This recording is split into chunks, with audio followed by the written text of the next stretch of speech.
Who is primitive according to Jung? Hello, dear viewers. Welcome to World Peace TV. In today's episode of Crazy Questions, we're diving into the depths of human nature. Who is primitive according to Jung? Carl Gustav Jung, one of the most influential psychologists of the 20th century, sought to unravel the mysteries of the human mind.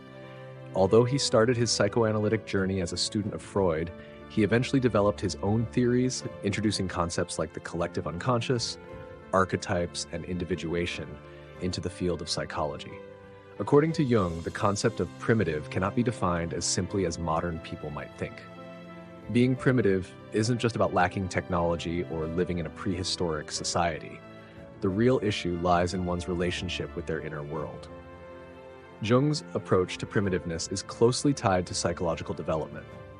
In his view, every person carries a primitive side within. This primitive aspect is shaped by archetypes inherited from our ancestors, stored in the unconscious. Archetypes are universal symbols that exist in the collective unconscious of humanity. Figures like the hero, the mother, the shadow, and the wise old man appear similarly across different cultures.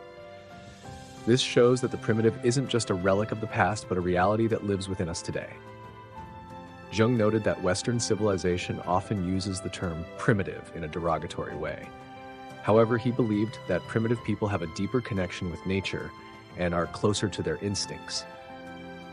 Modern humans have transformed their external world through technological advancements, but internally they still operate with primitive patterns. Consider our fears, beliefs, and dreams. These are shaped not by the rational explanations of the modern world, but by the primitive archetypes buried deep in our unconscious. Let's consider dreams. They often seem illogical but are rich in symbols.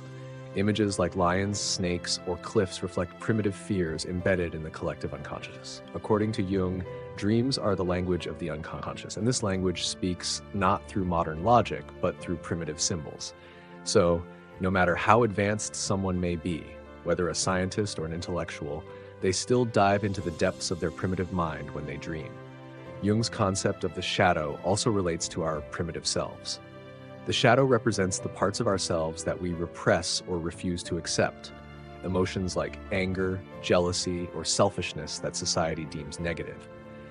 But these emotions don't disappear. They remain hidden in the unconscious.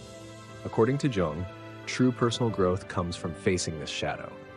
Reconciling with one's primitive side is one of the most important steps in self-discovery. So, who is primitive in modern society? According to Jung, it's not just someone living in a forest, far from technology. The truly primitive person is the one who refuses to confront their inner world, who doesn't recognize their shadow, and who ignores the signals from their unconscious. Modern life distances us not only from nature, but also from our own nature. That's why a corporate executive in a skyscraper might be more primitive than a hunter living in the wilderness if they've never faced their primitive instincts. Jung described the process of individuation as making peace with one's primitive side. Individuation involves discovering one's inner potential, confronting the archetypes in the unconscious, and integrating them into the self. In this process, the primitive is not suppressed, but accepted. Jung believed that the primitive is not evil, it's a part of who we are. Instead of repressing it, we need to understand it. From an anthropological perspective, Jung's concept of the primitive is also significant. He studied different cultures to uncover the universal aspects of human psychology. The mythologies of many societies, from African tribes to Native Americans, contributed to his archetype theory. These myths share common themes: the hero's journey, supernatural beings, death, and rebirth. This suggests that the primitive is not exclusive to undeveloped cultures, but is a universal part of human nature. Symbols were another key tool Jung used to explain the primitive. Symbols are seen as the language of the unconscious: a cross, a circle, a snake. While these may hold different meanings in various cultures, they all tap into the collective unconscious. According to Jung, the primitive is hidden within the shared meanings behind these symbols. Even if modern humans forget these symbols, their influence persists. To understand Jung's theories, we must also consider modern lifestyles. Today, we live in a world intertwined with technology, smartphones, artificial intelligence, digital spaces.